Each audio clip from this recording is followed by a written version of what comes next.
We are the Corpsepaint Show. We're known in detention halls and back alleys and among Fiat owners as the horror duo, Satan and Janie Slash. Now, let me tell you why. First off, guess who we're having later on the show? It's Satan's Angel. Yeah, she'll be joining us later in the show to fill in on all her great stories. But then coming up shortly, we'll have Paul T. Taylor, the new Pinhead from Hellraiser Judgment, and talking about his Dallas appearance coming up. Can I talk now? Yes, you can. Go for it. I'm just kidding. So the event is Wednesday, but yes, look, Wednesday the 13th. Why do we Studio embrace Satan as an image? Why? Here's why. We're not talking about Satan. We're talking about Hellraiser. Because he is the image of rebellion, and everything good on this planet has come from revolution and rebellion. The French Revolution, the American Revolution, the suffragette movement, the human rights movement, the civil rights movement, the gay rights movement, everything is born from rebellion, and we identify that imagery as rebellion and improvement for all of mankind. Wow, that got a lot deeper than I thought it was going to run. I thought we were just going to talk about the badass movie. So look, on Wednesday, guess what we're giving away? Guess what we're giving away? It's got really heavy. Now we're going into comic books. Like, I'm so confused. On Wednesday, the event in Arlington, right, is and it's Wednesday the 13th. So I hope said Wednesday, that already. I hope Wednesday 13th the band is there. Jay, you know what I'm saying? I mean Satan. Sorry, you're throwing me off. I'm calling wrong names out. Satan. Okay, so we're gonna have a lot of cool events coming up at that. Giveaways at that event, including some cool. We novels, have some graphic, really awesome things that you definitely want to add to your Hellraiser collection. And guess what else we're giving away there? Some tickets to metalheads who might want to go see the Metal Alliance show. The Metal Alliance tour is a great lineup. At Gas Monkey Live.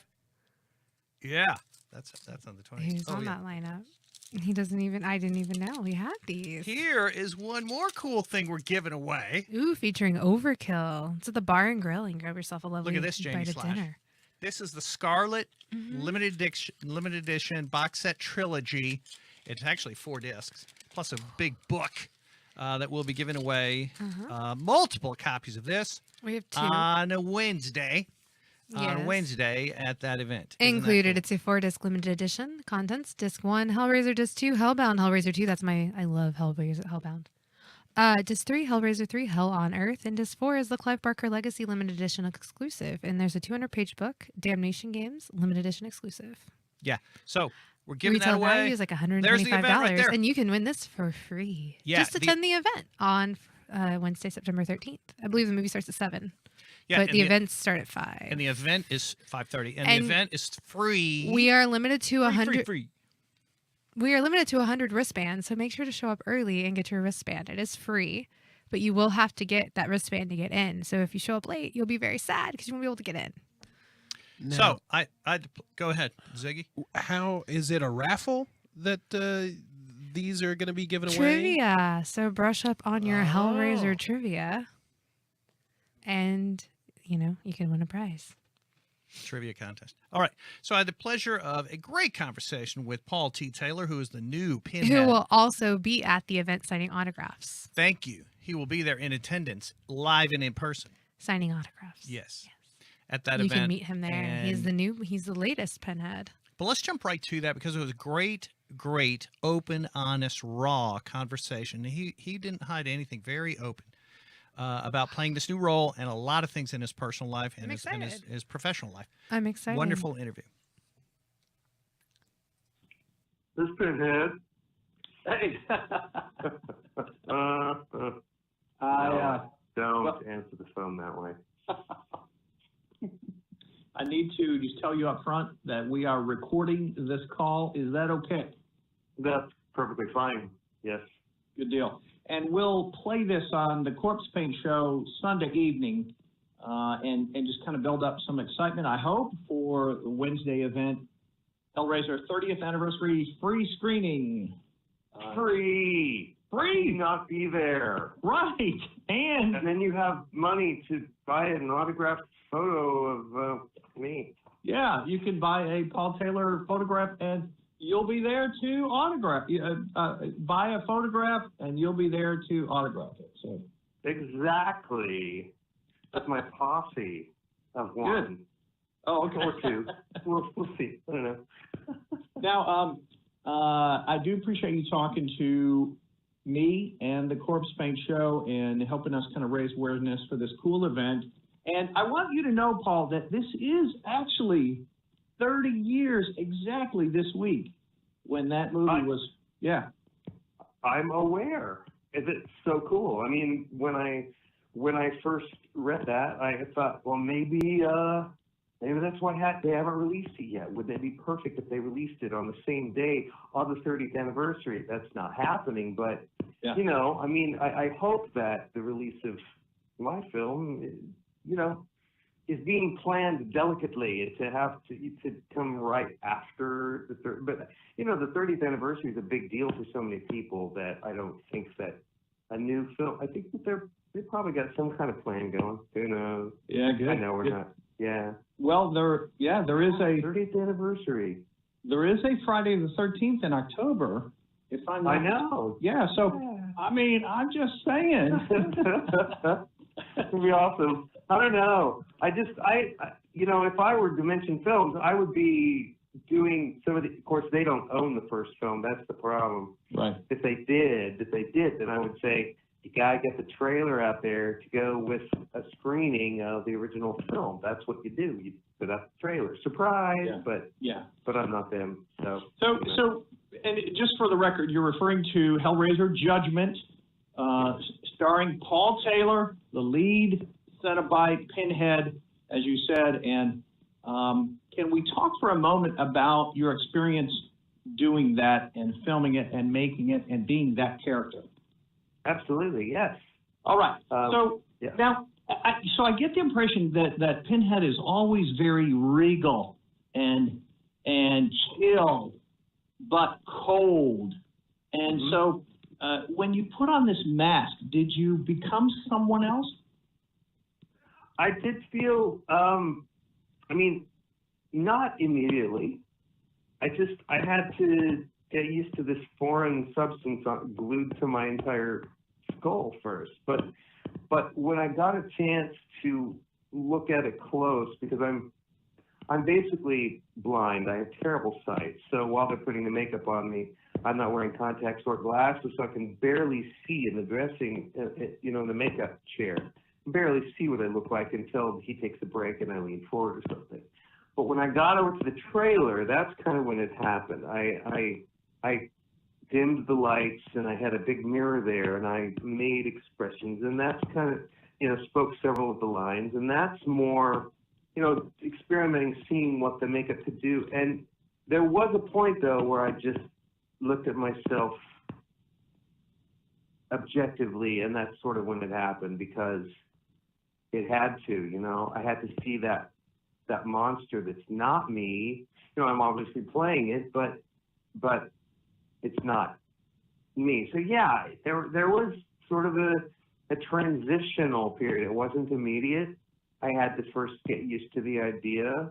Yeah, that's me. This is so super cool. Now let's just play the part. So there was a point when the makeup was finished, the contacts were in, the wardrobe was on.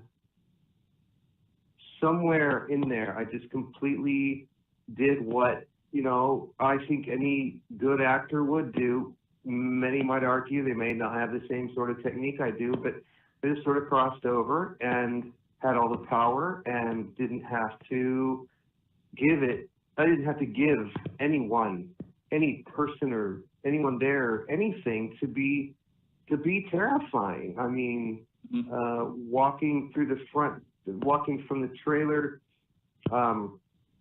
hit the sidewalk, walk across the sidewalk to the front door of the building where we were filming. They opened the doors, both of them, and I walked through like a king, like a lord, and all these crew members turn and they see me and they step back and I hear audible gasps and I'm like, I'm Pinhead. Yeah. And I mean, obviously, way deep down inside, I'm like, oh my God, and I'm squealing my butt off because it is the coolest thing that's ever happened to me. Yes. But I think there was a very large percentage of me that was just like, yeah. So you went through this metamorphosis to become Pinhead, and then you were that person during your scenes, and exactly, yeah. So then the very first scene we did was very still, with no lines. It was so cool. It was basically Pinhead in his chambers thinking.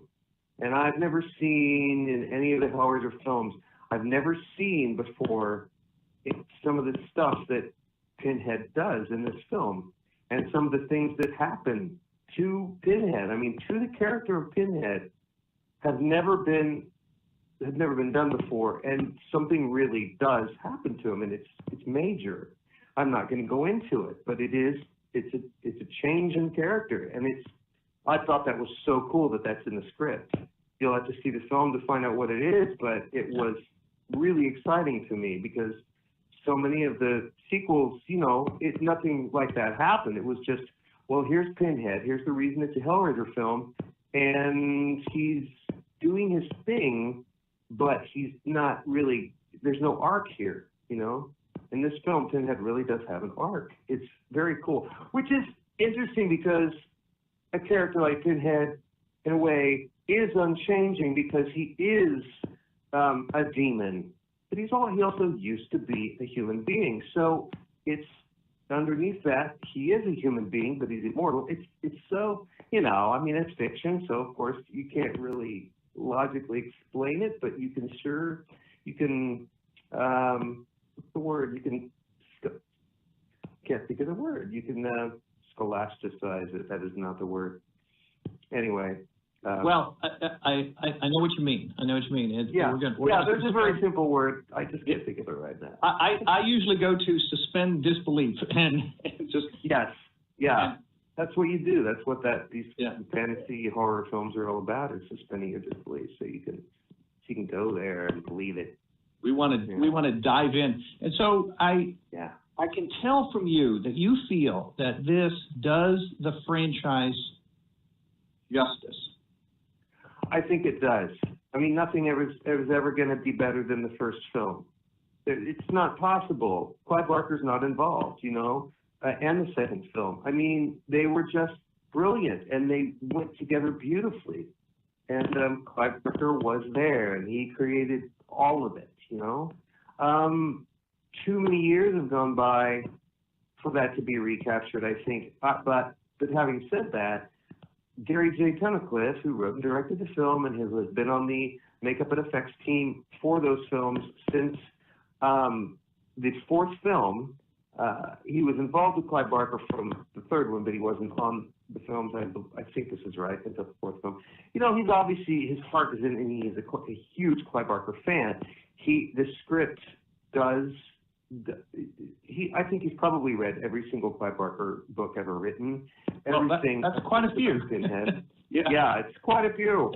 So the writing, the beauty of the gore, taking these grotesque things and making them beautiful, that was very important to him. And and he's not lost. This script really does get back to that. I hope the fans think so too. I certainly thought so filming it and reading it.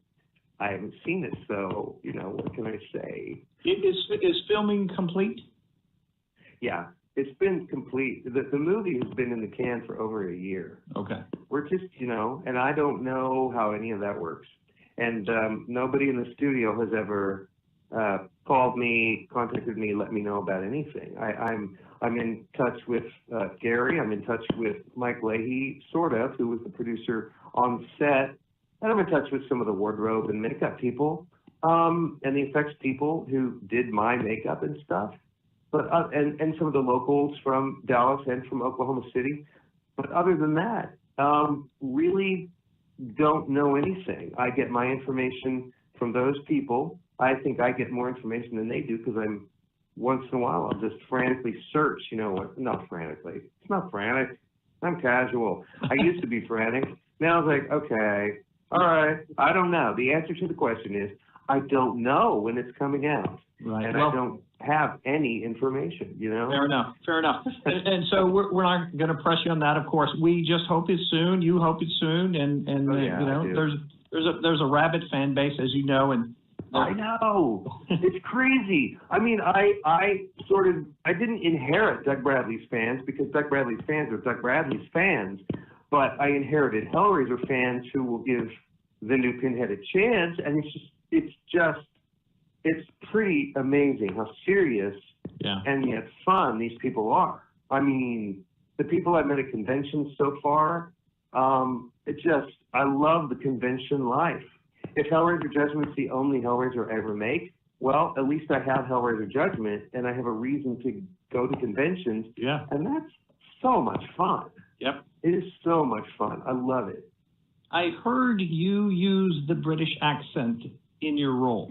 Yes, I did. I just thought, I auditioned with the British accent. I just thought, you can't do, if you're going to do that character, I just think he has to be British.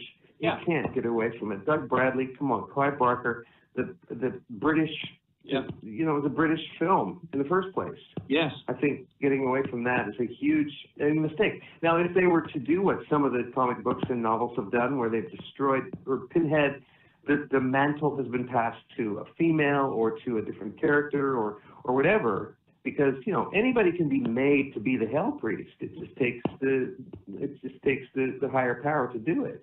Sure. Then sure, have any accent you want, but if you're Pinhead, they did change my costume. My costume is different than Doug Bradley's.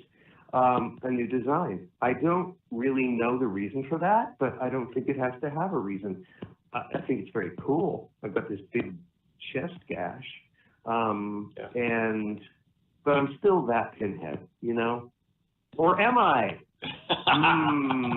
Is it fair to say, Paul, that there is a lot of gross out for us gore fans?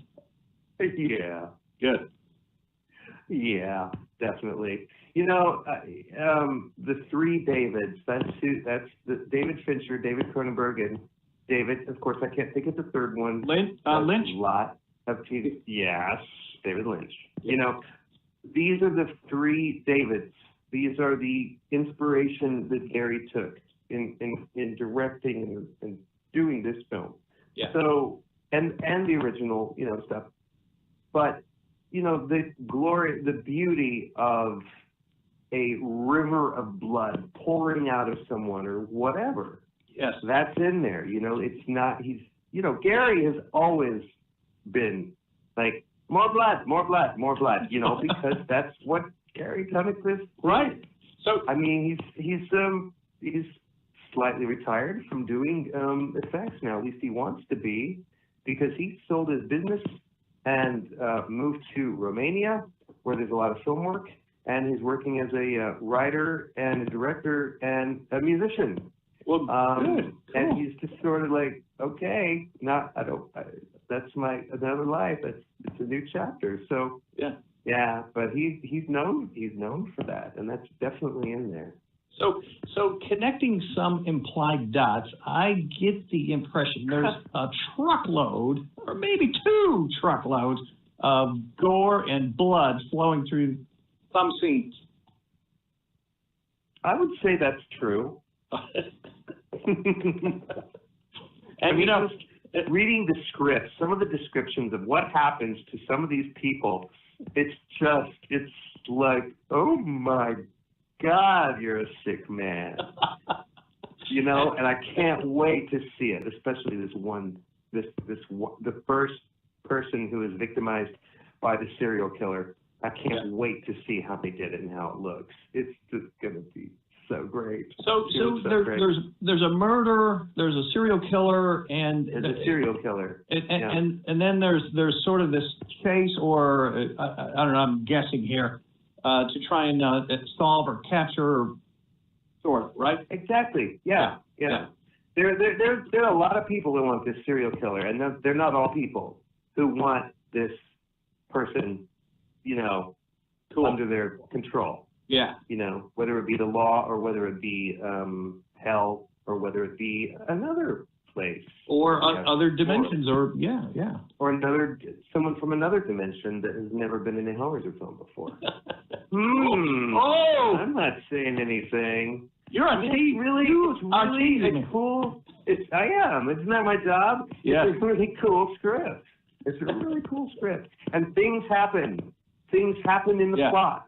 Good. And it's not just, here's the story of horrible humans, and then here's what Pinhead does to them. There's more to it than that. There's a real struggle between Pinhead's, you know, reign and this possible other power that's not of this earth. So we'll see how people like it when they see it. I hope they love it, because it was so great to be filming it and know that it was that it was something new for the Hellraiser fans. Yes, and was it great to be filming it in the Bible Belt? And I guess I was a little shocked when I saw that it was mostly filmed in Oklahoma City or Oklahoma. And so it was fantastic. That's a huge reason why I got the film, I'm sure, because I live in Dallas, and I used to live in New York, but I moved back to Dallas many years ago, shortly after 9/11, because I had some health issues and blah, blah, blah. Anyway, I came back. So I'm really good friends with the casting director, Chris Freihofer, who lives in Oklahoma City, and he's cast me over the years in many films and commercials, and we're friends.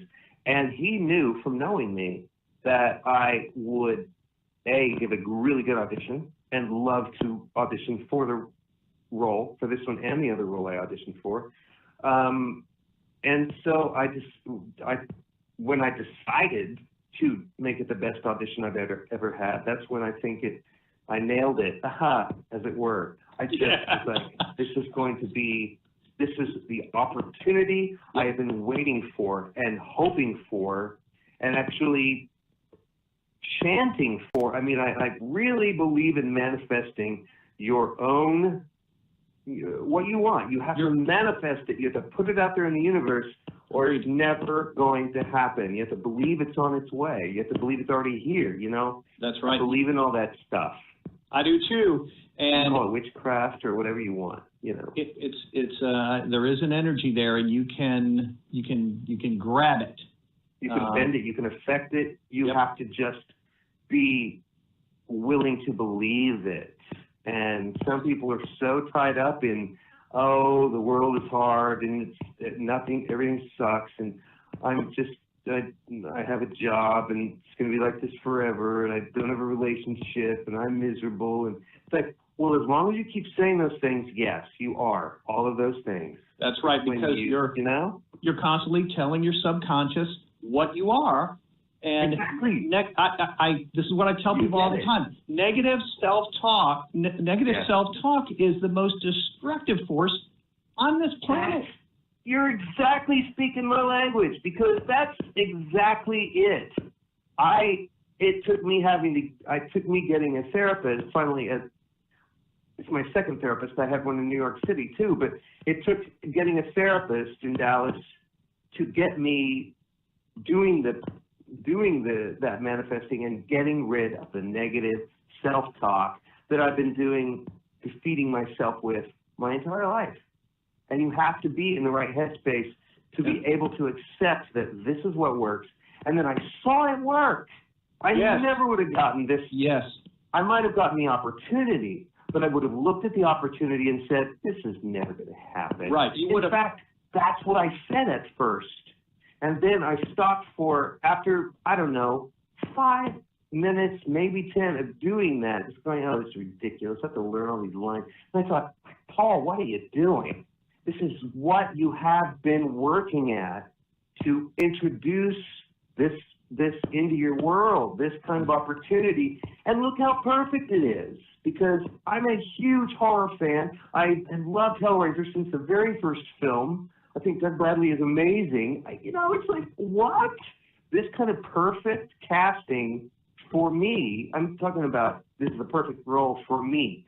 Others may not like me in the part. That's their prerogative after they see the film. But, it's like, no, it's perfect, believe me.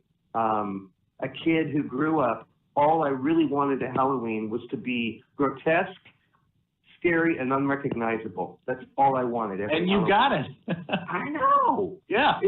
It's crazy. Yeah. Do we ever grow up? Yeah, we do. But do we ever really change who we are when we were kids? You can't really. I mean, I've just held on to it my whole life. I'm just a big kid, and I just love scary. I love horror. If you step back and look at your life and that path, didn't everything prior to you auditioning lead you to that moment? You were born for it. Yes, I was. It takes me back to when I was at an audition with Chris many years ago, and I was talking about living dead dolls. I don't know if you've heard of them, but they're these horror dolls. It's a line of dolls that's been around for, I don't know, over 15 years. And I've bought some over the years because they're dolls and they're cute, but they're also terrifying. They're like dead children and zombies and vampires and demons, and they're amazing. I mean, some of them are so cool.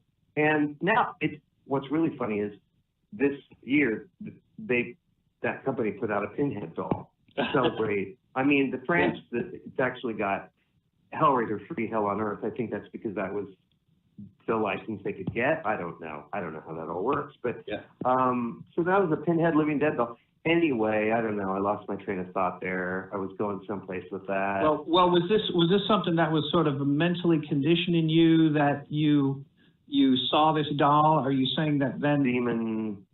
Yeah, I went through a really dark period in my life as well. This is how life prepares us for these kind of things.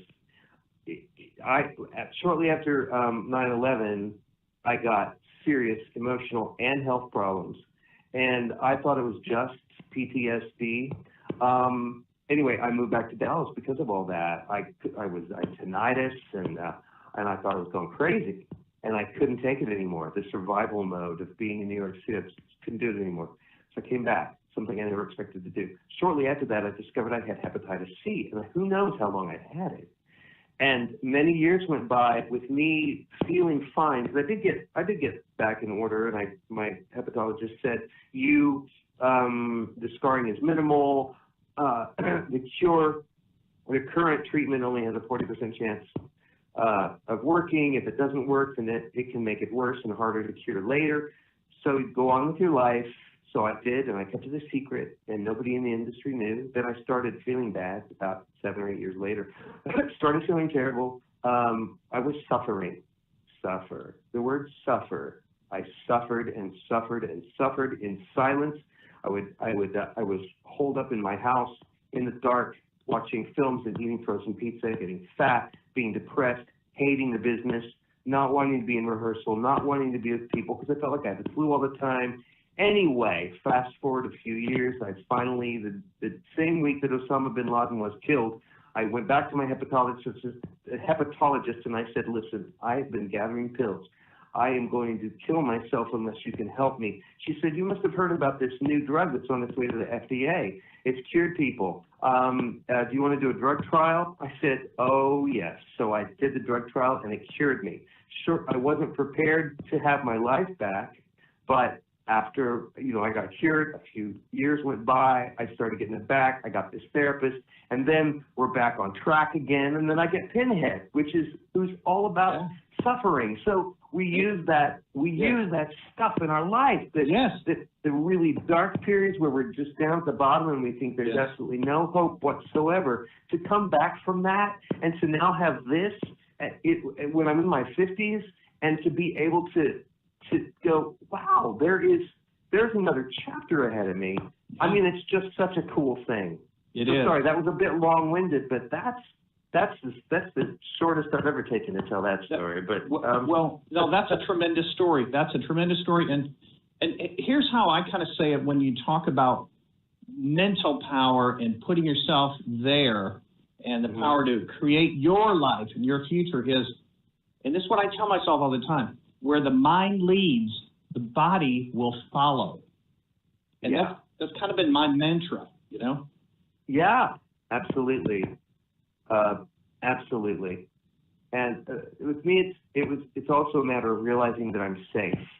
It took me many, many years to realize I'm safe. And it's strange because it sort of coincides with my mother's death, which was it was February 28th of this year. And I don't know, the family came together, and I came away from that realizing that I'm lucky, so lucky, and that I'm safe. And safe is a new one. And if you feel safe, then it is really easy to manifest and to be open to the creativity that you can manifest, and all of the things you can manifest. You bet. And when you say safe, do you also mean comfortable in your own skin? Yeah, I do. I mean, I'm too old to be intimidated by what other people think of me. Many people in the world go through an entire life of being ashamed of who they are, and why they are ashamed of who they are, I don't know. There are so many different reasons, but oh my God, shame is a killer. It just kills people, and it's based in fear, and fear is the killer. Anger is fear. Everything that's negative comes from fear. And then we have love, which is the complete opposite. And it's not love and hate, I don't think. I think it's love and fear, because hate comes from fear as well. Yeah. The devil is fear. It's crazy. Am I an angel or a demon? Yes. Right. I am both. I'm yes, both. Yeah. Yes, aren't we all? To myself, I'm an angel, and to myself, I'm a demon. It's just like the devil and the angel on your shoulders. It's exactly like that. You got to listen to the angel, though. Yes, and maybe the message there is that you, as complicated and as and cracked in half as that might be, and all of us are, we're one thing one day, and another a little bit different the next. Yeah. But, and maybe this is why people who you were talking about, the fans who go to the cons and that wonderful energy, maybe that's one time when some of those people can really be themselves. That's exactly it. And it's freaks and geeks, and it's all are welcome, and it's nobody pretending to be.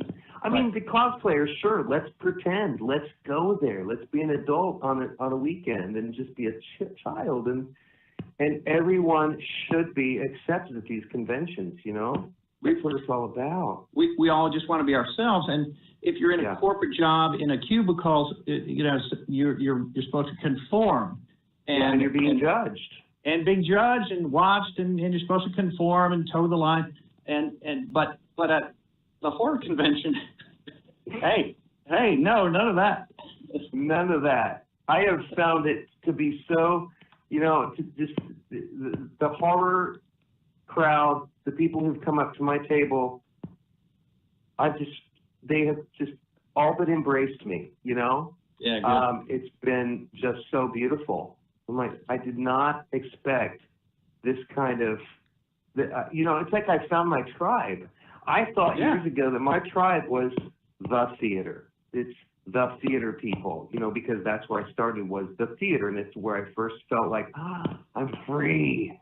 I can be anyone I want, and I can escape and I can experiment, and nobody's judging because the audience, the critics are judging, the other actors are judging. But anyway, you know, so yeah, but now I found yet another tribe, and it's even more unique because theater is a general thing. There's so many theater people in the world, but the horror film crowd, oh my God, it's pretty specific. Yeah, they're intense and they're into their stuff. Yeah, and so many people don't like horror. They're like, oh, I never watch horror movies. I'm sorry, I'm not going to see your film. I'm like, it's okay. Yeah. You don't have to. Right. Who's Pinhead? Oh, you're killing me. But okay, you know? None of us make art for the masses. We make art for our niche. Exactly. If you don't like musicals, don't go to a musical, you know? Yeah. Okay, so are you cured now of Hep C? Is that what the good news you're telling me? Yeah, I've been cured for about 8 years now. Great. Yeah, it's fantastic. Or maybe 7, I don't know. I don't remember exactly what year it was, but when they announced me, and they said, you are clear of the disease. Great. And Paul, it's good to be around someone who loves life, and so it'll be great to meet you and see you for our event. Now our event is, you're welcome, and that's I was going to say Thursday, but it's Wednesday, the 13th, which is next week, and it's at Studio Movie Grill in Arlington, and the name of that Studio Movie Grill is Lincoln Square. The event page says 5:30 till 10, and I do know that isn't this cool?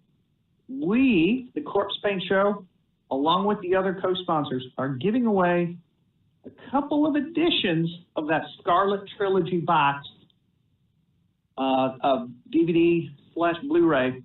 Nice. Yeah, and just giving that away. Giving it away. One of those. I bought one of those. Cool. Had to have it. Had to have it. Yeah, it's got 4 discs and a great book in there, right? Yeah, some beautiful art. This was donated to us by MVD Entertainment, and very cool. So so we'll be giving those away, and it looks like it'll be done with a trivia contest. So those listening to this, when we play it on the show, we want you to brush up on your Hellraiser and or Doug Bradley trivia. Cool. Yeah. I'm excited. This is going to be so much fun. I don't remember when or where I saw the first film on the big screen. I just know that I did, and it washed over me, you know? Kind of like I do remember the Rocky Horror Picture Show. I remember when and where I saw that, because, you know, that's a very major thing in a lot of people's lives. Just like, oh, my eyes were just, my mouth was hanging open. What the hell? So cool. I love Tim Curry so much. I can't even tell you. I subscribe to the Church of Tim Curry. Anyway. But you're saying you saw Hellraiser on the big screen. I did. I just don't remember when or where, but I know that I did. And I'm just so excited to see it on the big screen again with a bunch of fans. It's going to be insane. It's just going to be insane. It is. And this is a free event, simply to just celebrate the fact that it is a 30th anniversary of Hellraiser, Clive Barker's masterpiece, if we can say that. But you're carrying the mantle, the torch, the Olympic light, what should we call it, forward, and we appreciate that too. And so at this event will be Paul Taylor, the new Pinhead. So we encourage everyone to come on out on a Wednesday night for a free movie screening and say hi to Paul. Yes, cool. I will say hi back, even.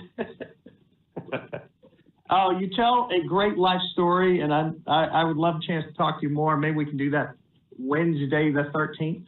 And absolutely. And then in the future, you know, if it works out, please try and you know, maybe we can get you into the Corpsepaint Show studio. We have a cool professional underground bunker studio that you would love. Oh, cool. We decorate it just like a haunted house, and it looks like you're at a horror movie convention actually when you come into our studio. So That's so cool. Yeah, I will definitely do that. You know, if I weren't well, obviously we're pre-recording this for a reason. It's because I'm not available to do it on Sunday. But yeah, you bet, Jay. I will be there when I can. Very cool. Very cool. Yeah. We'll work it out down the road. But we'll look forward to seeing you on the 13th out at Studio Movie Grill in Arlington, and just shaking your hand and saying hi, and let's take some pictures and greet fans. But I don't think you're going to be allowed to answer the trivia questions, Paul. Sorry. That's fine. I already have the box set anyway. I might answer them, but disqualify myself. How about that? Fair enough. Maybe you can help us kind of judge. Yeah, okay. Well, you know that my film is called Hellraiser Judgments for a reason. So there you go. I can be judgy. I'll be judgy. You're going to be judgment judgy. Judgy, judgment, judgy. Yes, absolutely. Great or to is talk to you. Pinhead being judged? Yeah, I know. You've dropped a lot of hints, but I know none of them were spoilers, were they? None of them were spoilers. There's no way. I want people to see the film. You know, Right. I hate knowing what's going to happen. I mean, I've already watched too many trailers for it, but I couldn't help myself. Yeah. So, you know, I'm still going to go see it Thursday. So there you go. Yeah, are you going to the screening at the Alamo? Is it the Alamo? I'm going to North Park just because it's close to where I live. Cool. But I'll be seeing it Thursday night. Yep. At North Park. that's totally cool. Well, we'll talk about that too. Yeah. All right, Paul Taylor, thank you, man, and congratulations. And we got to talk some more, but look forward to seeing you on Wednesday. Okay, Jay. Thank you so much. Very welcome. Speak to you later. You too. Bye-bye. Paul, Bye now. the wonderful Paul T. Taylor, the new Pinhead. What a great interview. He's Oh. very interesting. He really opened up about person. so many things. And Yes. he has embraced this role, there's no doubt, and he's ready to meet some fans on Wednesday night out at Studio Movie Grill, Lincoln Square. He will be there ready Yeah. and eager to meet you and greet you. So we said at the outset of the show, you got a free event, free screening. You might win some cool stuff. So brush and- up on your Hellraiser trivia. And you get to meet Paul. He'll be there. Come and Paul. shake his Uh-huh. hand, say hello. Get his autograph. Yeah. Yep. Paul T. Taylor. We saw some great horror films this weekend. Yes, we did. And we are totally ready for the Janie Slash weekly dose of horror. I need my dose. Need my dose, Janie Slash. You are so special. What is on your list? It's the same thing that's on everybody else's mind right now, and we want to discuss it, of course. I mean, I think everybody has seen it by now. It seems like it has had the biggest box office opening ever in September, especially for a horror movie. More people have seen it than had their credit screwed by Equifax. That's not funny. That's fucked up. No, that's I fucked think up. Over 148 million people. Oh my gosh! Why did you have to tie that into my joy? So, What the hell? Okay, let's talk about It Joy. You can't talk anymore. I'm ready. Killjoy. I'm ready. Killjoy. I'm ready. Killjoy is What a you got? bad What you clown got on horror your movie. list? It is Is not this- on is my this- list of top 5 clown I know what it is. movies It that I gets a list enjoy. about clown movies. It is. It is. And Killjoy, which you are, is not on my Is- list. Because that's not a good What clown you got? movie. No particular order, but of course, first I have to mention Circus of the Dead. It is a it's a Texas locally filmed horror film by Billy Pond, which we've actually had on a past episode. It is a very intense movie, and the lead clown, played by Bill Oberst Jr., is horrifying and the subject of many of my nightmares, actually. Yeah, he puts a husband and father through a series of morality games. Morality games. Yeah, making him choose between good and bad and all this craziness, and the clown is really fucked up in the head. Bill Oberst Jr. Yeah. Yeah. Now I have a teaser for that. Do you guys? wanna share that? Yeah, let's see the teaser for that. Send in the clowns.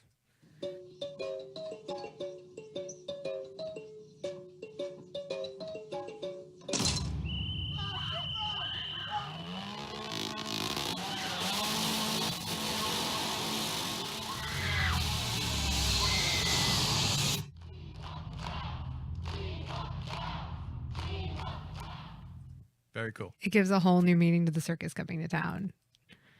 Yeah. Usually it's like, hide. I love it when you cover these clown movies. All right, what else on You your love list? it when I cover these clowns. This is the Clown first time I've movies. ever covered clown movies. Do it. Okay, and next on my list, of course, is Clown. It is produced by Eli Roth, and I know a lot of people don't enjoy Eli Roth's movies, but I really actually enjoyed this movie a lot. It's about a father who has to fill in for his son's birthday party and finds this clown suit, and he puts it on and finds that it does not come off, and it is possessed by the spirit of an evil demon that must eat the souls of, I believe, 9 children. Is it 9? I don't remember the exact number, but it's great. There's a great scene in a Chuck E. Cheese with a slide. Love it. All right. So I really enjoyed it a lot. It's a very fucked up movie. I don't have children. That might be why I enjoyed it. People with kids may not like it so much, but I liked it. And then next up, we have, of course, you have to have Killer Clowns from Outer Space on your list. Love it. It's a, of course, popular movie from the 80s. Everybody will remember this movie by the cotton candy cocoons. It's a bunch of aliens that come down dressed like clowns that kill a bunch of the town people, and they put them in these cotton candy cocoons back in their spaceship, which resembles a big giant circus tent. I saw some cocoons. And we have a teaser for that also. Oh, we do? All right. All right, Yeah. cool, okay. Where do they come from? Why are they here? Why clowns?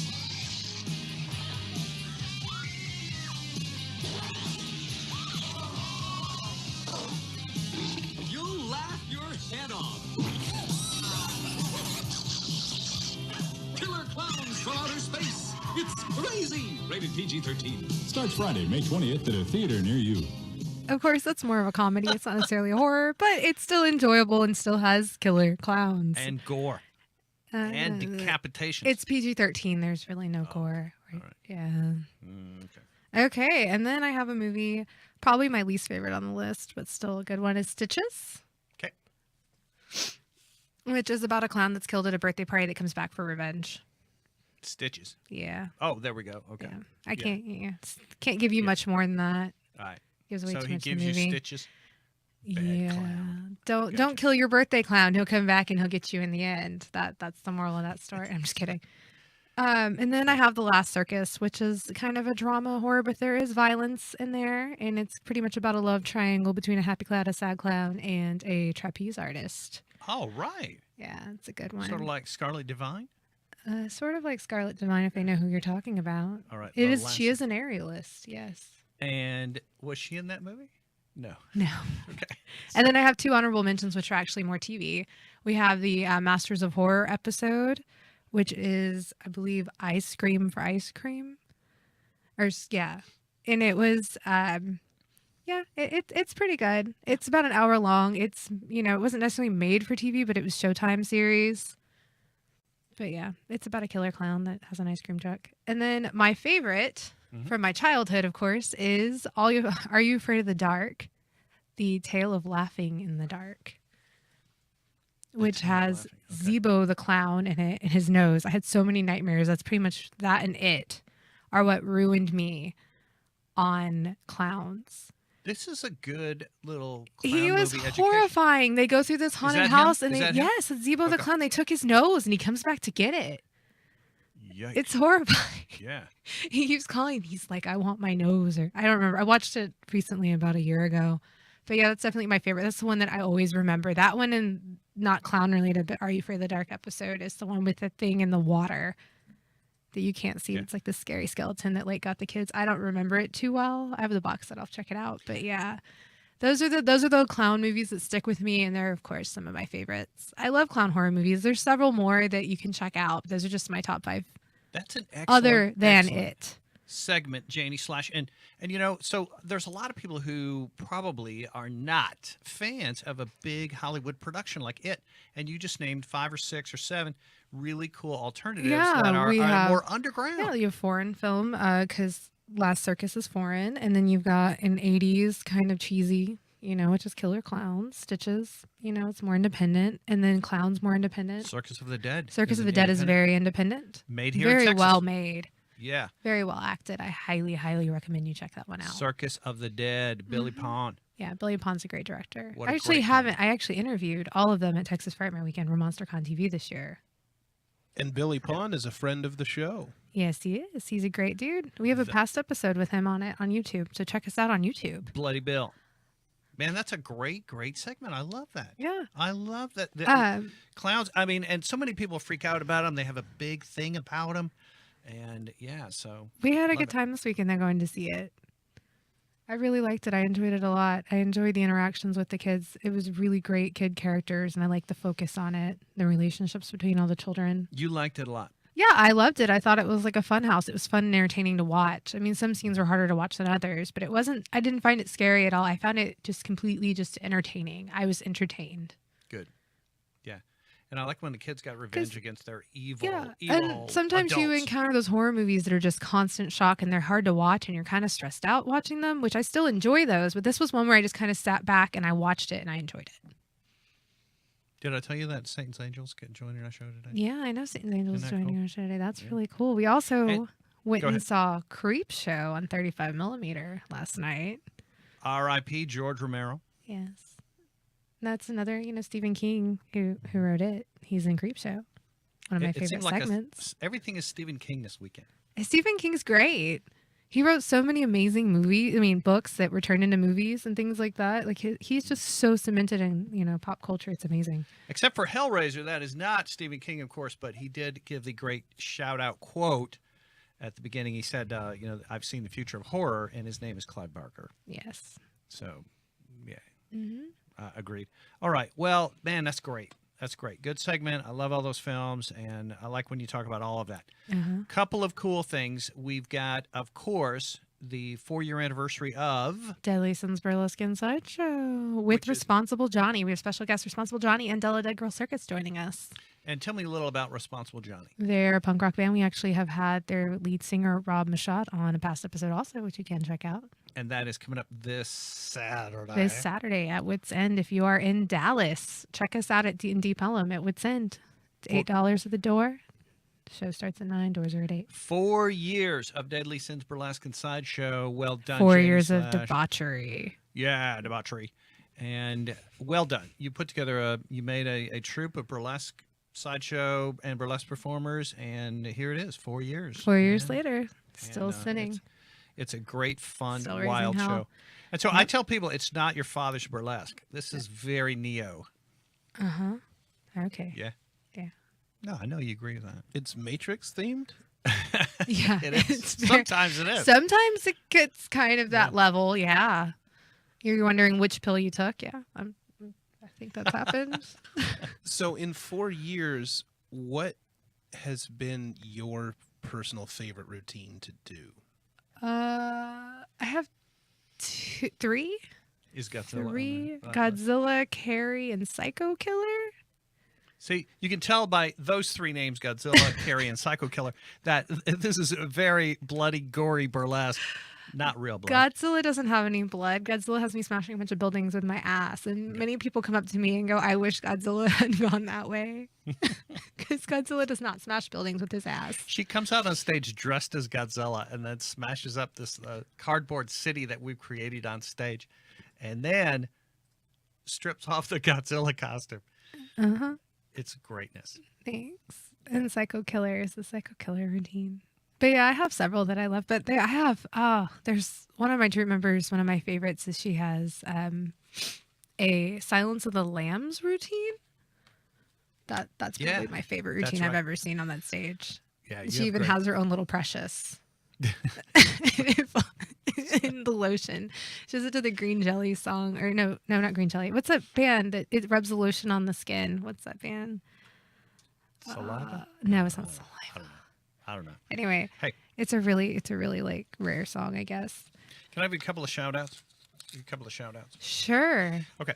So thanks for covering that. But, I always love Zero Tolerance magazine. This is our the British monthly. Yes. Or I'm sorry, it's not monthly. I think it's like every other month. It's like bi-monthly. Yeah. That would be called bi-monthly. Thank you. Yes. And there's the cover right there. The new lead singer of Arch Enemy. I love that photo. They are coming to Dallas soon, I think.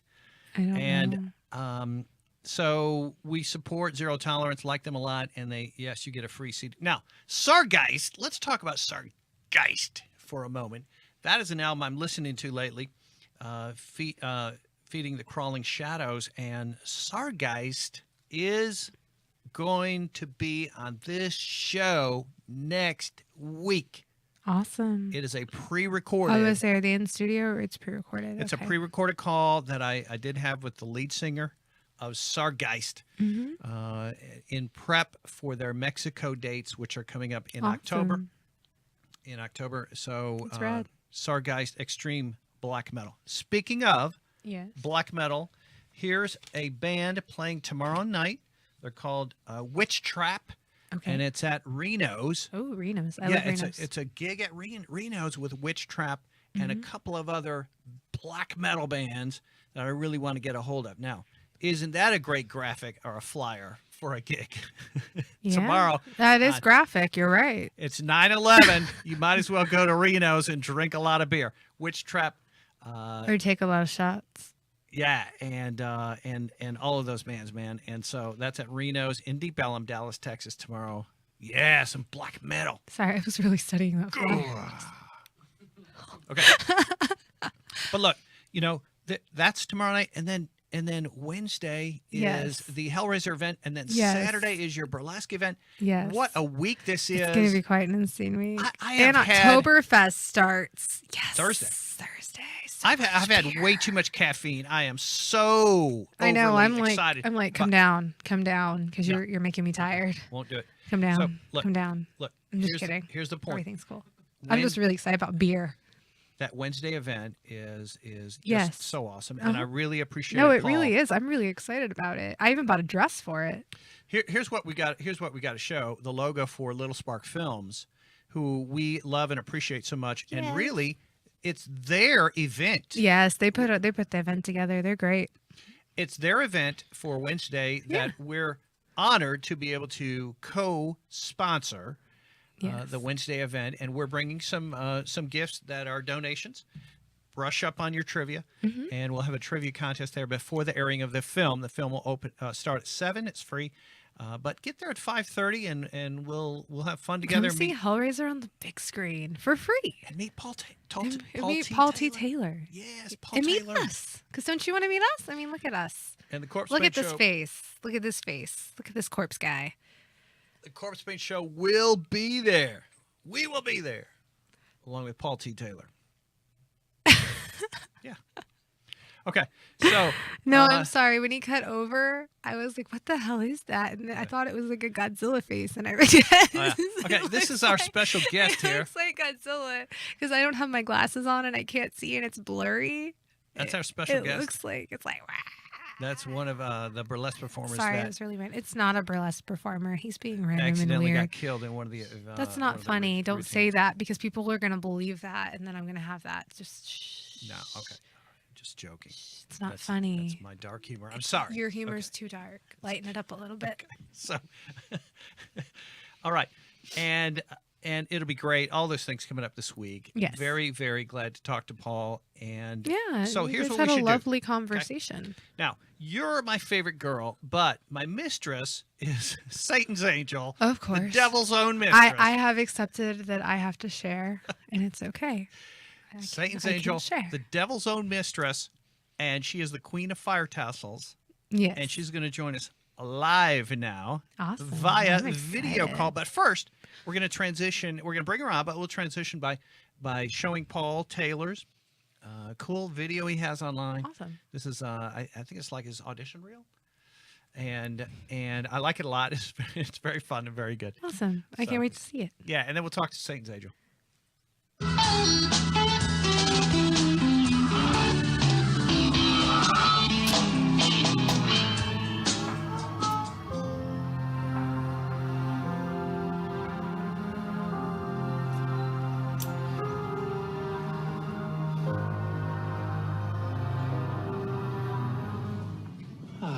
I'm sorry, Mr. Henderson. We're unable to accommodate you. Perhaps we could recommend another hotel.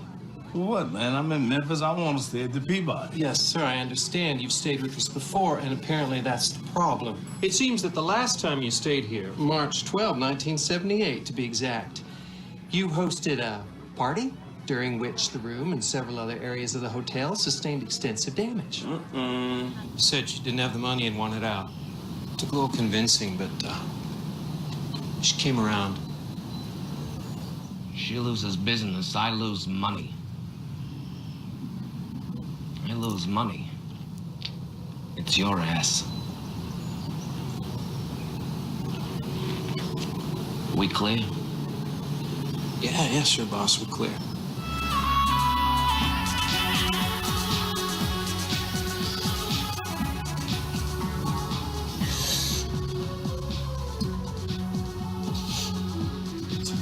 Tiger, girl. Right.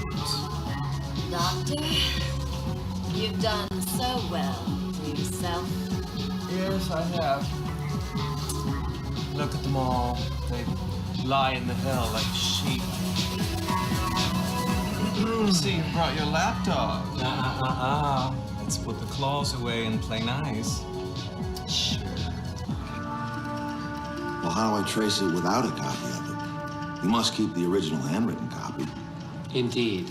But the copy has the serial number and the point of origin. Without it, I can't tell you where the original is. Your car is supposed to be flushed with the pole. This has been going on since I moved in. It takes me 5 swings to get out of my spot. What do you do, come out here with a ruler? Bottom line, your car is illegal. I'm trying to be civil about this, dude, you know? I could just call the police and have your car towed. You know what you are? You're a vampire. You think you're new to the earth, but you're not. You've been around for like 10,000 years. You're in the Bible. You're indestructible. You're like an insect. And when the nuclear holocaust comes, there'll be swarms of you driving around in your SUVs, informing on each other. Park where it's legal! Shut up.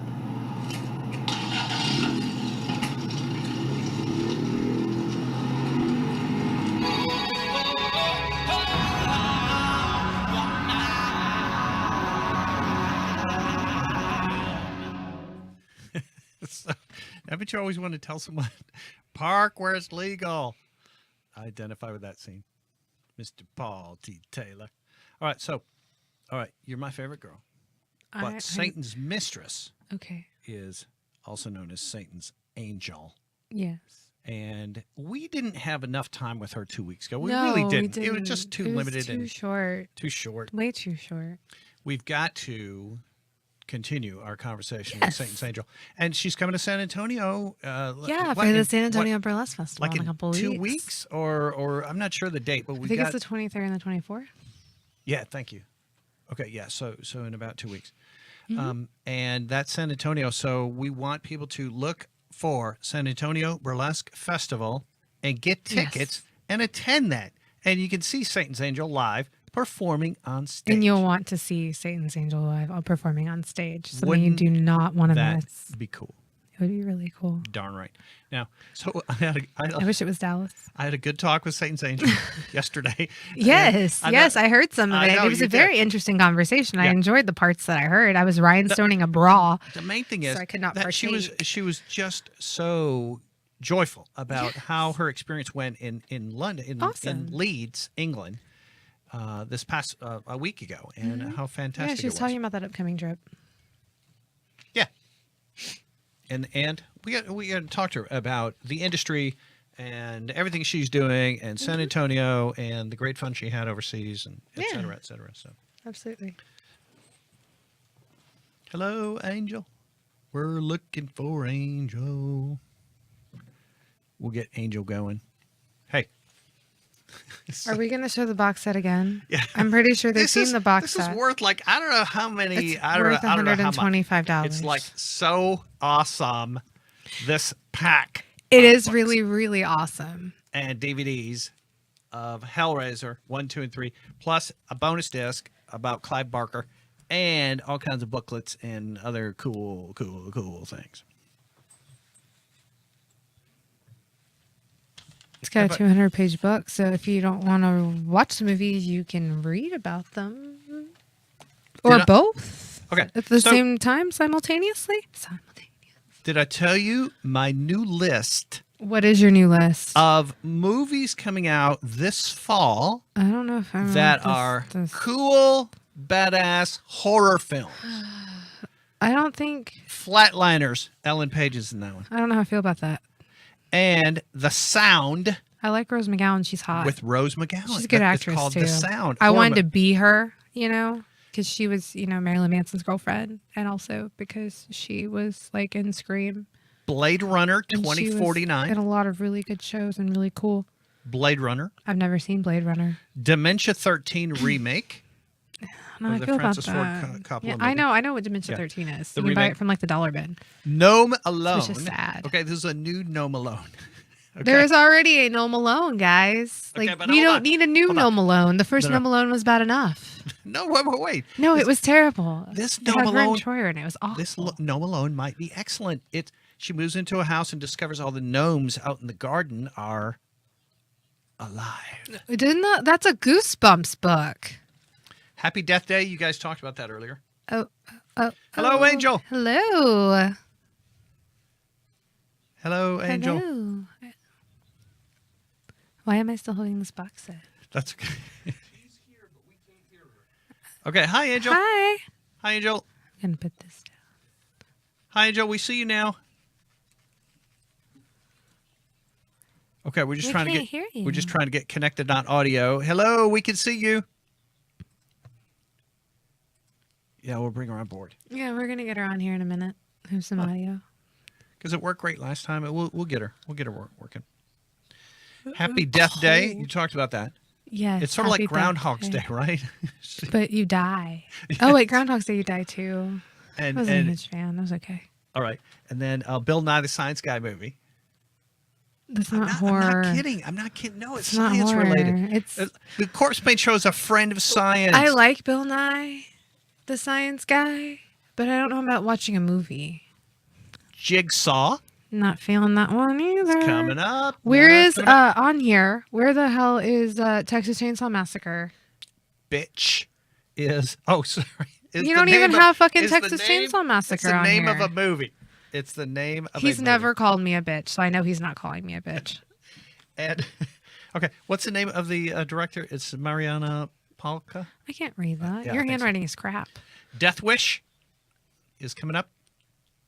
Polaroid is supposed to be good. It's just called Polaroid. That's dead technology. And The Nobody Shape gives of a fuck Water. about a Polaroid We saw anymore. that preview, remember? The Shape of Water. I don't remember. No, it's about this girl and she falls in love with the creature. Oh yeah. Shh. Don't tell people. No, it's in the preview. Shh. It's Guillermo del Toro. Yes. Shh. Just that's all you need to know. Go see it. She has a relationship with Shh. It's a secret. the sea. Now, next thing you know, you're gonna tell them she's mute. No, we never said that. No, she's mute. It's in the preview. So, she gets it on with the sea creature. That is not in the preview, and we don't even know if that happens. He's just Well. making shit up now. No, it's implied. It's not implied. They held hands. They showed a drawing of They it. held hands. She it drew doesn't- a picture of it. Just because you held hands doesn't mean you've had intercourse. I've held lots of people's hands. But I That think sounds bad. Okay. in The Shape of Water, I think the creature is kind of like a, I don't know, like a, Ape Sapien style. I'm not sure. from Yeah, like maybe he's Hellboy. maybe he's That's what it reminded me only got of. like fins or something. I'm not sure. I don't Anyways, know. Yeah, he lives in water. The sea creature gets it on with a scientist type person. Okay, she was not a scientist. You know what? Did you watch the preview? Because you're just making this up, or did you watch some weird porn that was based off that preview later? Because that's what it sounds like. Yes and yes. I got him confused. I knew what he was doing. I just look the other way. The Shape of Water. You know, it's whatever. And of course, there is. What is The Shape of Water? I And you even don't have Texas Chainsaw Massacre, like Legacy, I think, or whatever it is. All right. So is that coming on out? the I'm list. sorry. Yes, Texas we Chainsaw showed a Massacre. preview for it. It Legacy. looks so good. It's directed by the same directors of Inside. You hear that? We can hear you. Oh, we should not talk at the Well, same that's time. because Hi. I put you on the computer. You was on my phone. Okay. Oh. Hi, Angel. Hi. Welcome. Oh, you look good. Let me bat my little baby greens at you. It's always fun to talk to you. I was just bragging to Janie Slash You're here. just into biatches, that's all. Because we talked on the phone, but none of that made it onto this show. So you have to kind of share with us what great fun you had over in Leeds, and it sounded like that was such a fantastic Yeah, it sounded trip. like a lot of fun. Well, I can't even really. Let me see here. How would I explain this? I've been doing this for 50 years. Yes. Hi. Hi. I've been doing this for 50 years. This was the best baby festival. It was better than anything that I've ever done. And I'll tell you, I never was that crazy about Beehoff. I was about Miss Exotic World. But my favorite of that time would have been like Teaserama and San Francisco and Helsinki. Yeah. Burlesque. And they're both gone now. They're both gone. Helsinki, this was their last year. They're gone. They'll never be anymore. Just like Lily Von Stutz, Monday Night Tease, she's gone too. Everybody's gone because the drama, the bullshit, and the crap, So when I went to Leeds, I didn't really know what to expect because it's a tiny little quaint. You have a downtown area, but once you get out, it's just like I thought I was in the John Wayne movie in The Quiet One. Dun, dun, dun, dun, dun, dun, dun, dun, dun, It was just beautiful. The homes, the people were freaking incredible. Everybody that came to the show either bought a picture, bought merchandise, or wanted me to sign something or whatever. They brought me gifts. I had to buy another suitcase to bring all these gifts home. Oh, wow. I never wanted for anything. If I said, I could really use a bottle of, by the time I got water out, it would be there. You know what I mean? It was incredible. And the things that the people said, you changed my life. Would you quit playing your toy? Come here, you. My dog's toy. Yeah. Yeah, he's got to get in the act. They said I changed their lives. I changed their life in the business. I made them feel like a queen, like a star. They were truly inspired. They had books that people had written or wrote in the book how they felt about me. They loved it because I was, quote, brutally honest, which I always didn't like because I thought it was just way over the top honest. Being honest is one thing, but brutally is a real killer. Mm-hmm. Do you really want me to tell you what I think, or just you want me to tell you, Or do you really? And they took it. They just lapped it up.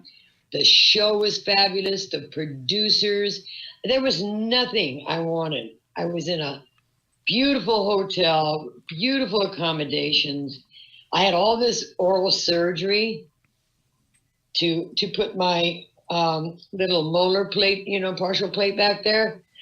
I couldn't swallow my own spit. They went out, they bought canned soups. I'm in a 5-star restaurant and there's nothing on the menu I can eat. So they were friends with the owner, and the owner came over and he said, well, there's got to be something. I said, yeah, is it a grocery store nearby? Go buy me a can. Give me a tin of cream of mushroom soup or chicken or something. So he went to the restaurant next door and bought a big container of their homemade cream of chicken soup and put it in a beautiful bowl and garnished it and everything. He went to another restaurant. You know what they would tell you in Palm Springs? Fuck you. Too bad. So sad. Oh, well. Come on. Now, see, this is because I can't rant and rave about it. For me, it was the finest, best, most entertaining, most wonderful function in burlesque that I've ever gone to in 50 fucking years. Wow. That True. is a testimony. And of course, we're talking about when she flew to London, then went to Leeds. I know. And this was the big event there. I know. Yeah. Well, I'm just proud of. They're like Texas. Every damn town's got 2 or 3, 4, maybe 5. Who knows? I mean, you're loaded. You're absolutely just overloaded with tons of shows. Yeah. No, that's not saying they're all good. One of the many reasons on my top 20 is why I'm getting out of the business. Yeah, I'm tired of looking at them poor, pathetic shows. You know, we have good ones, don't get me wrong. Yes. Very good ones. But there's more bad than there is good. And that's why I think burlesque is declining. It's going down. There's just not enough good people to keep it up. So hopefully all this shit will get flushed and it'll leave only the good. And burlesque will be here and never left, you know? What one show where people can see you, and it's right around the corner, is the San Antonio Burlesque Festival. We just showed the flyer on it. If people want to see Satan's Angel, go to that website and buy some tickets now. Right, Angel? Absolutely. And he is another one that is extremely accommodating for me. Great. Because I am handicapped, you know? And I said, well, you know, I kind of need to have this. You got it. Well, how about this? You got it. Good. You know, so I said, okay, here's a list of what I want. And he you know, so we were on private message and I was like, I was fast as I could type down. He goes, oh, this is nothing. This is no problem. Are you kidding me? Oh, good. You know, because I like to drink bottled water because of my innards. They failed me. I almost died a couple of years ago. So I have to be really careful on what I put in my body. Well, sure. Sure. Other than that, I'd be smoking cigars and drinking martinis and flirting with all those little tidy twats. Okay. We can see your lovely dog now. Oh, yeah. What are you doing? Yeah. Yeah. She wants to upstage you. You want to be in showbiz? Look at that. Is that what it is? Aww. Do you want to show them all your tricks? Aw, so cute. Oh, there we go. She knows right where to look. See all the tricks he knows. He knows. All right. He knows right where to look. He had 30 tricks. This one, nothing. Just a bum like me. Yeah, so, you know, and here's the thing about also, too, on my classes. You know, I really urge people not only to come to the show to see it, because you got Egypt Black Nile, you got Poison Ivory, you got myself. I mean, we're talking some really top entertainers here. Yes. You know, Poison Ivory won Miss Beehawk, you know. I mean, come on, you know. Really? And so, and they will probably be teaching classes, too. I don't know. I haven't seen the itinerary yet on that. But I'm not going to teach you how to work your nylons, how to work your gloves, how to do your fans. Everybody knows how to do it, whether you do it good or whether you do it bad. I'm going to show you and teach you things that the other legends will take to their grave and give it up. You're going to share it. True. I am. And when I taught in Leeds, they were like, oh my God, OMG, yeah. Really? Oh, I've been throwing this stuff out for it. No. I mean, I tell them how to make your own buzz. I tell them how to wash your fans, how to dye your fans. What are the 5 most important things that you need to have going for you before you even hit that damn stage? Darn right. Do you know when your workshop's going to be? I just didn't realize that was so important. Oh, it helps to make you, you know? Yeah. So it's going to be great. They're going to have a fabulous bruncheon on Sunday. I'm flying out Sunday night because I've got a lot of things to do. Yeah. For some reason, as soon as I said I was retiring, I've got like emails are flying in. Can I do an interview? Can I do this? Can I do that? Will you come to my Nope. Jasper and what's her name? Liz, and there was the Fox. Does the emceeing and performing also. Anyway, the three of them. No, this is my last USA appearance. Yeah. I will never perform ever. I'm done. I have Texas, Portland, and I'm going to Brisbane. I'll be home by the second week of November, and it is done deal. All my Facebook stuff's all going to be gone. I'm gone. All right. I'm done, honey. So I can take care of my wife who's had a stroke. I can see my mother who's 92. My dog doesn't know me half the time. Really, Well, I'm lucky to have takes me about 3 or 4 days to recoup, and then by the time I get all my stuff unpacked, I have to repack it because I'm on my way again. That's all fine and dandy when you're 30 years old, but when you're 73, shit, tired. Well, and I think those other two events are you're doing training. So really, this is the last time you'll be performing on stage, I believe, is what you're saying. I will. I'm doing a private gig in Portland. Yeah, that's private. Yeah. Yeah, that's where the jet flies me back and forth. Isn't that nice? Woo! I know. Yeah. We wish they were all that way. So do I, because boy, it's like they fly you in, you dress, you do your thing. Afterwards, you put a lovely outfit on, you mingle around, drink the best wines, the best champagnes, the best vodka made, caviars, pates, everything, And you throw your jeans and your hoodie on, you jump in the helicopter, and you fly to the airport, jump in a private plane, and bam, you're home by 2 o'clock with $3,000 in your pocket. Well, look at you. Angel. So when I come back, I'm going down to Australia. I am teaching 2 identical twins fire tassels. They are my last ever. All right. So if they're not on my website, they stole my act. Gotcha. And there's probably between 700 and 1,000 women all over the world that have stolen it. I mean, we've got 25 in LA. Well, wow. I never trained it. So, I always tell everybody, check it out on my website, which I need to get my new man, Chris Harder, who is, I love that, it's his real name, Harder. Oh, he makes everything harder, trust me. And he is my one and only fire coxswain. Yeah. Mm-hmm. He sets his junk on fire. Oh, boy. And you trained or at least equipped him, right? Hey, honey, like I told him, I'm a lesbian. I could care less about your penis. I could care less. Yeah.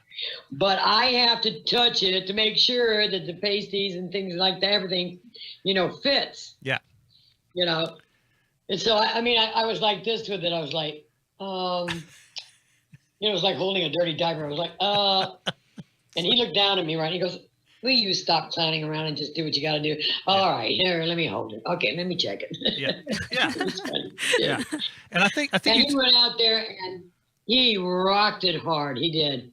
Yeah. He's the only guy, the only one. I only have one male fire tassel, right, twirler. Right. And I only have one man who sets his cock. That's why I call him King of the Coxels. Because you got assholes, you got tassels, now you got coxels. And so if you're a hairy guy, you got to watch out for the fire, right? Well, what happened is, he does a lot of movie work and I like it because he's hairy. Yeah. Personally, if I was straight, I would be saying, ew, I hate a hairy body. Yeah. My wife, she's got a mustache. I mean, like, really? Well, then let me trim that bitch up. Angel, you're cracking us I up. feel like I'm kissing a dude, but she will not give up that mustache. Well. So the thing is, his hair is long, but very curly. Yeah. So when he's twirling it, if he wants to twirl to the right, it'll hit his thigh. Okay. And you'll see a flame. But he just puts it, he just slaps his hand on his thigh and it's gone. Okay. And he's not burning his skin. Yeah. He's burning his hair, which you will smell from the audience. So that's really makes it even more exciting. Yeah. But I told him, you're going to run out of hair. This is the most interesting guest we've ever had on our show. This Angel. And I have 2 fire queens that do the fire poussée. All right.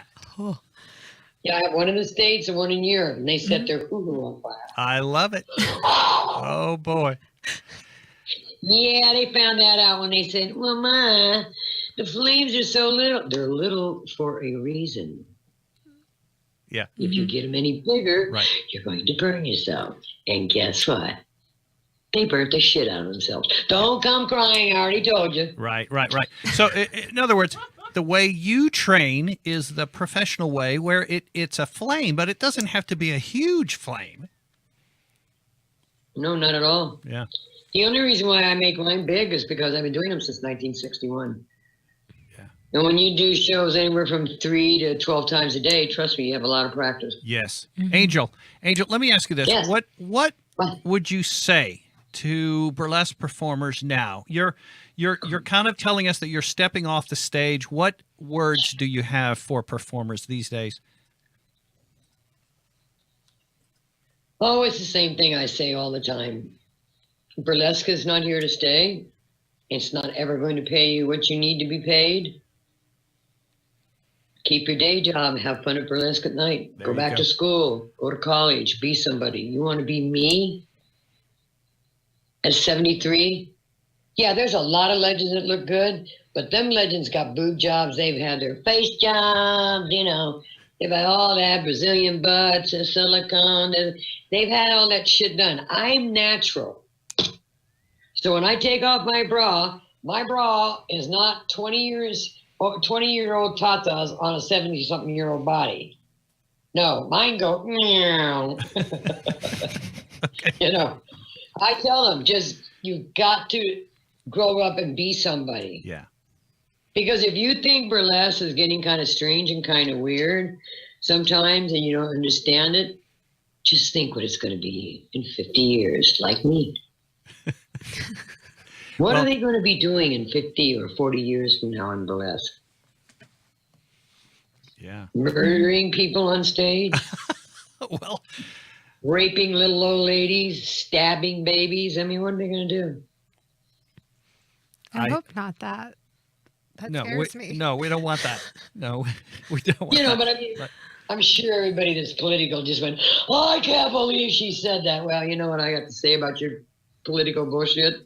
Fuck you. I didn't vote for either one of the fucking people, so there. There you go. You got what you wanted. Absolutely. I didn't like either one. One's a murderer and one's a thief. So con, scam, whatever. I'd rather have you, Satan, up there. Yes. Well, thank you. I've actually been practicing my hip gyrations. Yes, you would make a very good president. You'd have to change your hairstyle, though. You have to look a little bit more Trumpy. More Trumpian. Gotcha. And you need a tan. Angel, you're a little pasty. Yeah. But really, truly, I mean, you know, burlesque is wonderful, but it just doesn't pay. Yeah. It's You know, you get people that are charging $15 at a door, you get a free drink, and you see some of the best in the business. Then yet, you know, 4 or 5 blocks down, here's people that it's free to get in. The chicks are dancing on the bar, and they're dressing in the storage area where they keep the pizza because next door is a pizza parlor. Really? Angel, you're cracking me up. And I just want to thank you so much, and especially we had a great phone call the other day, and I appreciate you telling me just opening up about a lot of things. Let's talk again soon. Unfortunately, we're knocking on the door here at the end of our show, but let's stay in touch, and I want you to be a friend of our show, and I hope to see you real soon. Oh, anytime I'm home. The thing is I'm not performing, but I will do things like this. I don't have a problem with interviews and stuff like that. Cool. Yeah, you know, thank you. It's just a part of my blood. Yeah. You're the best, Angel. It's just showing you my 73-year-old body is not happening anymore, folks. It's only a number. We love Satan's Angel.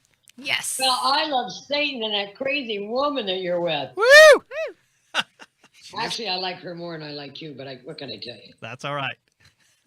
That's just the butch in me. But the lipstick butch. We love you, dear. We'll talk to you soon. Love you too. I will talk to you both soon. All right. Bye. Bye, sweetie. Thank you. Bye, everybody. Bye now. Bye. Oh, she's the best. She's great. Just the best. We're at the end. We're at the end, Janie Slash. We got to just wrap it up. Any last words or anything else? Just Check remind people to out be there Wednesday. Our 4-year anniversary on Saturday Yeah. with Responsible Johnny, and be there on Wednesday at Studio Movie Grill in Arlington. We got to wrap it up. Thank We'll you, see you Janie next Slash. week. And thank you, Paul T. Taylor and Satan's Angel.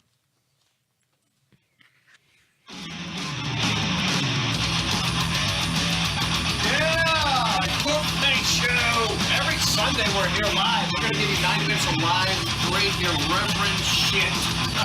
And also just talk about Satan and talk about movies and talk about metal and talk about Jenny Slash's weekly dose of horror. Yeah. Texas Spider Weekend. I am here with Dee Wallace. Don't stare at my boobs the whole time. Sure. I do get comments from occasionally religious fanatics. I've seen people stop and down watching. Wag their finger at me for a ring tight.